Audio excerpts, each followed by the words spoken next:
નમસ્કાર વિદ્યાર્થી મિત્રો, લર્ન વિથ નિલેશમાં તમારું હાર્દિક સ્વાગત છે. વિદ્યાર્થી મિત્રો, આજના આ વિડીયોમાં આપણે ધોરણ 9 વિષય વિજ્ઞાન વાર્ષિક પરીક્ષાનું નવનીતનું અસાઇનમેન્ટ એનો વિભાગ બી એનું સોલ્યુશન જોઈ રહ્યા છીએ.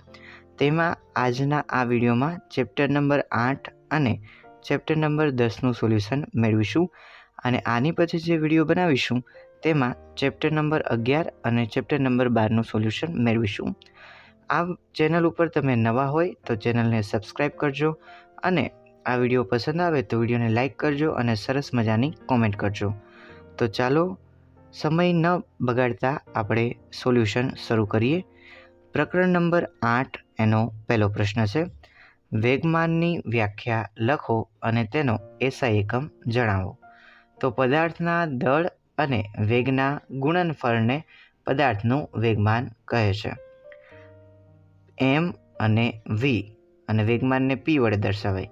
પી બરાબર mv. જો આ સૂત્ર તમે યાદ રાખો તો ઓટોમેટિક તમને એની વ્યાખ્યા આવડી જાય કે પદાર્થનું વેગમાન એટલે શું થાય, તો એનું દળ અને એના વેગના ગુણનફળ એટલે કે ગુણાકાર જેટલું હોય છે. એનો એસઆઈ એકમ છે કિલોગ્રામ ઇન્ટુ મીટર પ્રતિ સેકન્ડ. હવે આગળ છે બીજો પ્રશ્ન, નીચેના પૈકી કોનું જડત્વ વધુ છે? તો રબરનો દડો અને તેટલા જ પરિમાણવાળો પથ્થર. અને બીજો પ્રશ્ન છે સાયકલ અને ટ્રેન.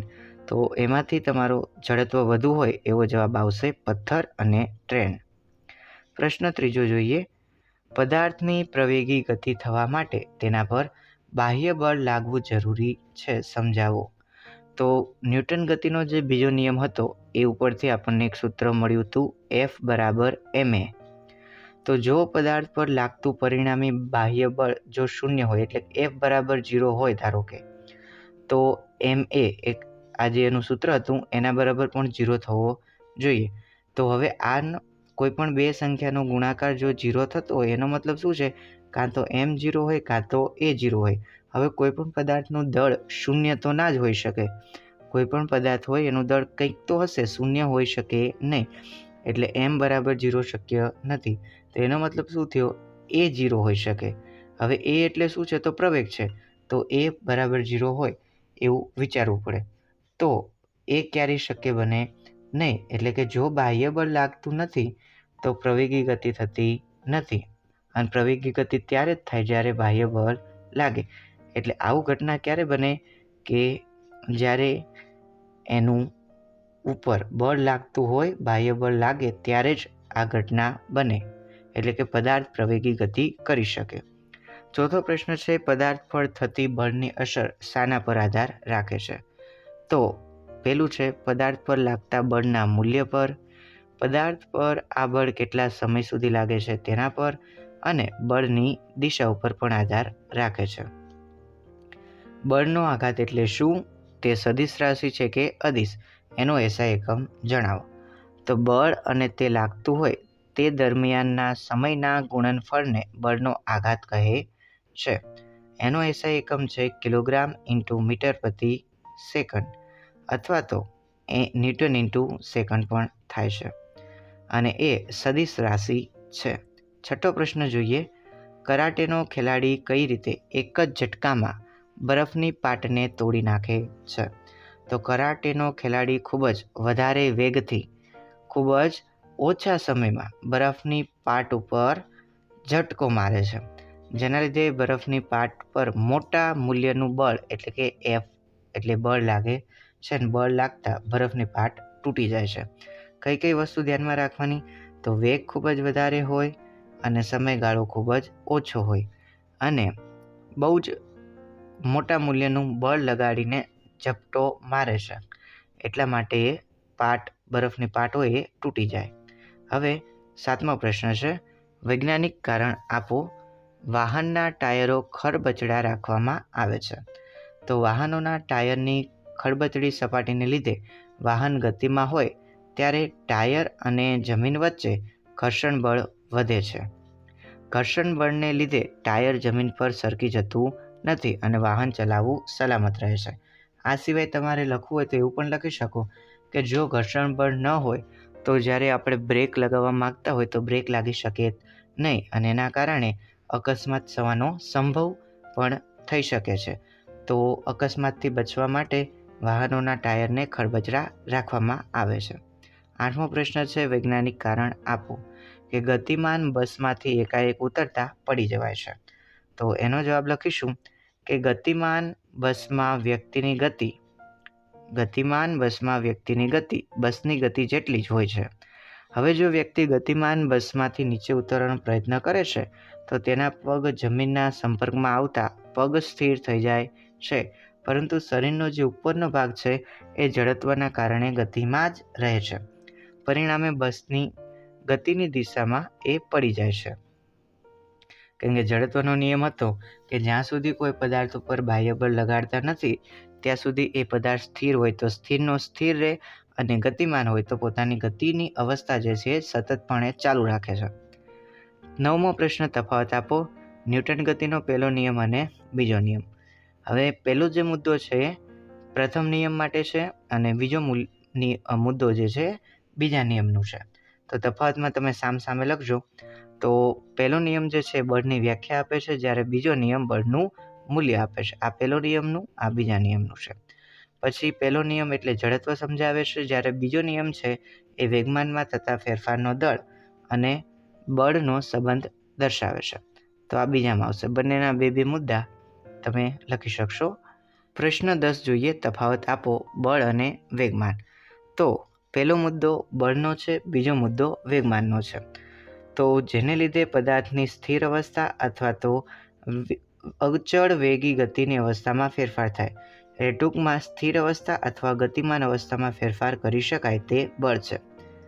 ગતિમાન પદાર્થના દળ અને વેગને સાંકળતી ભૌતિક રાશિ એટલે વેગમાન. હવે ફરીથી મુદ્દો આવે છે બળનો, કે બળનું મૂલ્ય પદાર્થના દળ અને પ્રવેગના ગુણનફળ જેટલું હોય છે, જ્યારે વેગમાનનું મૂલ્ય પદાર્થના દળ અને વેગના ગુણનફળ જેટલું હોય છે. બળનો એકમ ન્યૂટન છે, જ્યારે વેગમાનનો એકમ કિલોગ્રામ × મીટર પ્રતિ સેકન્ડ અથવા તો ન્યૂટન × સેકન્ડ છે. હવે આગળનો પ્રશ્ન છે, સમતુલિત બળો અને અસમતુલિત બળો વિશે સમજાવો. તો સમતુલિત બળો એટલે શું? કે જે બળોની સંયુક્ત અસર હેઠળ પદાર્થની સ્થિર અથવા ગતિમાન અવસ્થામાં કોઈ પણ પ્રકારનો ફેરફાર થતો ન હોય તો તેવા બળને સમતુલિત બળ કહે છે. તો એવું બળ કે જેમાં સ્થિર પદાર્થ હોય અથવા તો ગતિમાન પદાર્થ હોય તો એની અવસ્થામાં કોઈ ફેરફાર થતો ન હોય તો તેને સંતુલિત બળ કહે છે. એનો બીજો મુદ્દો જોઈએ કે સમતુલિત બળોનું પરિણામી બળ કેવું હોય? 0. અને આથી સ્થિર અવસ્થામાં રહેલો પદાર્થ સ્થિરનો સ્થિર રહે, અને ગતિમાન અવસ્થામાં રહેલો પદાર્થ પોતાની ગતિ અચળ વેગથી ચાલુ રાખે છે. હવે સમતુલિત બળો વિશે જોઈએ તો જે બળોની સંયુક્ત અસર હેઠળ સ્થિર અવસ્થામાં રહેલો પદાર્થ ગતિમાન અવસ્થામાં આવે અને ગતિમાન અવસ્થામાં રહેલો પદાર્થ સ્થિર થાય અથવા તેના વેગમાં ફેરફાર થાય તો તેવા બળોને અસંતુલિત બળ કહે છે. અસંતુલિત બળોનું પરિણામી બળ શૂન્યતરનો મતલબ છે શૂન્ય સિવાયનું, એટલે કે 0 હોતું નથી. હવે પ્રકરણ 10નું સોલ્યુશન જોઈએ. એસઆઈ એકમ પદ્ધતિમાં કાર્યનો એકમ મેળવો અને તેની વ્યાખ્યા લખો. તો કાર્ય એનું સૂત્ર છે W = F × S, જ્યાં F એટલે બળ અને S એટલે સ્થાનાંતર. વ્યાખ્યા લખીશું કે એસઆઈ એકમ પદ્ધતિમાં બળનો એકમ જે છે ન્યૂટન છે, સ્થાનાંતરનો છે એકમ મીટર, તેથી કાર્યનો એકમ ન્યૂટન × મીટર થાય. હવે એને વ્યાખ્યા પણ લખવાની છે કે 1 જૂલ = 1 ન્યૂટન કેવી રીતે થાય? તો જ્યારે પણ આપણે 1 ન્યૂટન જેટલું બળ લગાડીએ અને 1 મીટર જેટલું સ્થાનાંતર કરીએ તો એનું 1 જૂલ જેટલું કાર્ય થયું કહેવાય. હવે ભૌતિક વૈજ્ઞાનિક જૂલની યાદમાં એનો એકમ જૂલ રાખવામાં આવ્યો હતો. હવે એ વ્યાખ્યા પણ અહીંયા લખેલી છે કે પદાર્થ પર 1 ન્યૂટન જેટલું બળ લગાડતા તેનું સ્થાનાંતર બળની દિશામાં 1 મીટર જેટલું થાય તો તેના પર થયેલું કાર્ય 1 જૂલ જેટલું છે એવું કહેવાય. આગળનો પ્રશ્ન છે ઉર્જાના પ્રકારો લખો. તો ઉર્જાના પ્રકારોમાં લખીશું યાંત્રિક ઉર્જા. યાંત્રિક ઉર્જાના પાછા 2 ભાગ છે. કયા કયા? તો સ્થિતિ ઉર્જા અને ગતિ ઉર્જા. પછી છે ઉષ્મા ઉર્જા, રાસાયણિક ઉર્જા, વિદ્યુત ઉર્જા, પ્રકાશ ઉર્જા વગેરે. ગતિ ઉર્જાના 4 ઉદાહરણ લખો. તો રાઇફલમાંથી છોડેલી ગોળી તો ગતિ ઉર્જા ધરાવે છે અને લક્ષ્યને વિંધે છે. તમે માત્ર આટલું લખો કે રાઇફલમાંથી છોડેલી ગોળીની ગતિ, એ પણ ગતિ ઉર્જાનું એક ઉદાહરણ છે. પવનની ગતિ ઉર્જાનો ઉપયોગ વડે પવનચક્કી ચલાવવામાં આવે છે. તો તમે પવનચક્કી જે ફરે છે એ પણ એના વિશે પણ લખી શકો. વહેતા પાણીમાં સમાયેલ ગતિ ઉર્જા વડે વિદ્યુત પેદા કરી શકાય છે. તો પ્રવાહી જ્યાં વધારે પડતું પાણી હોય અને એની અંદર જે ગતિ ઉર્જા રહેલી છે પાણીની અંદર, ધોધ પડતો હોય કે એવું કંઈ હોય, તો એ જગ્યાએ આપણે ટર્બાઇન મૂકીને એને ગોળ ગોળ ફેરવીએ છીએ તો એ વિદ્યુત પેદા કરે છે, એટલે કે વહેતા પાણીની અંદર ગતિ ઉર્જા. ઝાડ પરથી તૂટેલું નારિયેળ પૃથ્વી ઉપર ગતિ કરે તે પણ ગતિ ઉર્જા ધરાવે છે. આ સિવાય ચાલુ જે સાયકલ હોય, ચાલુ ગાડી હોય, એ બધી ગતિ ઉર્જા ધરાવે છે. ઉપરથી નીચે તરફ ફેંકેલો દડો એ પણ ગતિ ઉર્જા ધરાવે છે. તમે જોઈએ એટલા ઉદાહરણ લખી શકશો. પ્રશ્ન ચોથો જોઈએ. પાવરની વ્યાખ્યા આપો અને વોટ અને કિલોવોટ વચ્ચેનો સંબંધ જણાવો. તો કાર્ય કરવાના સમય દરને પાવર કહે છે. જો કોઈ પદાર્થ t સમયમાં w જેટલું કાર્ય કરતો હોય તો પાવર બરાબર કાર્ય ભાગ્યા સમય, એટલે કે p બરાબર w ભાગ્યા t. પાવરનો SI એકમ જૂલ પ્રતિ સેકન્ડ છે. તમને માત્ર પ્રશ્નમાં એની વ્યાખ્યા પૂછી છે એટલે આટલું જ લખવાનું છે. હવે વોટ અને કિલોવોટ વિશે સંબંધ દેખાડવાનો છે. તો વોટ શું હતું? તો વરાળ યંત્રના જે શોધક હતા જેમ્સ વોટ, એમના માનમાં એનો પાવરનો એકમ જે છે વોટ રાખવામાં આવ્યો હતો. હવે 1 વોટ જે છે અને 1 કિલોવોટ, એમાં શું ફરક છે એ આપણે શીખવાનું છે.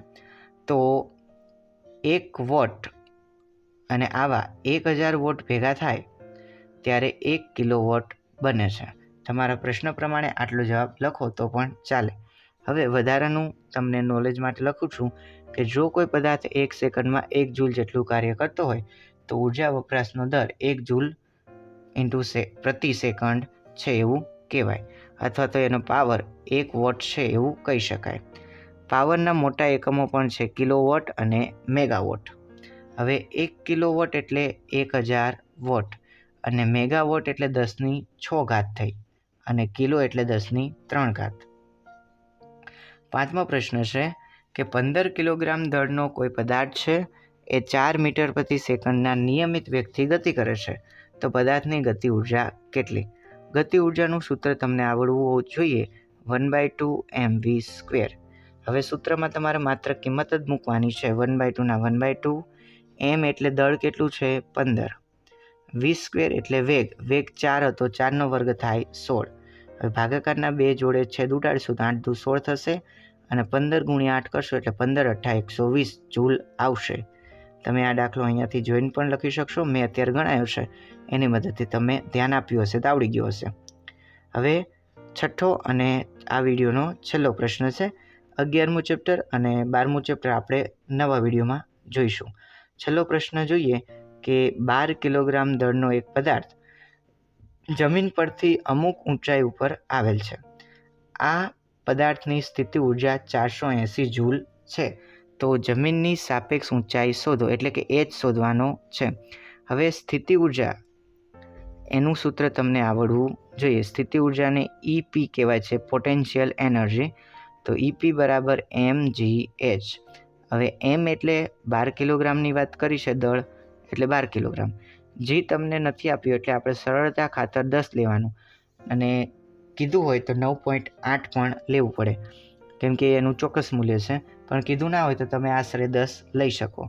એ જ આપણે શોધવો છે. સ્થિતિ ઉર્જા તમને 480 આપી છે. હવે ધ્યાન આપો, અહીંયાથી 480 એમના એમ રાખો. 12 અને 10 એ આ બાજુની સાઈડ હતા, એ બરાબરની આ બાજુ આવે એટલે ભાગાકારમાં આવી જાય અને વધે h. એક મીંડું ઉડાડો, 12નો ઘડિયો બોલો 48 સુધી, તો 12 ચોક 48 એટલે h બળ્યો 4. h જો તમને 4 મળે છે તો એનો મતલબ શું થયો કે પદાર્થ જમીનથી 4 મીટરની ઊંચાઈએ આવેલો હશે. હું આશા રાખું છું કે આ વિડીયો દ્વારા તમને સારી એવી માહિતી મળી હશે. અસાઇનમેન્ટનું સોલ્યુશન સારી રીતે થઈ ગયું હશે. તમે જો ધ્યાન આપ્યું હશે ને તમને આ વિડીયોમાંથી ઘણું બધું શીખવા મળ્યું હશે.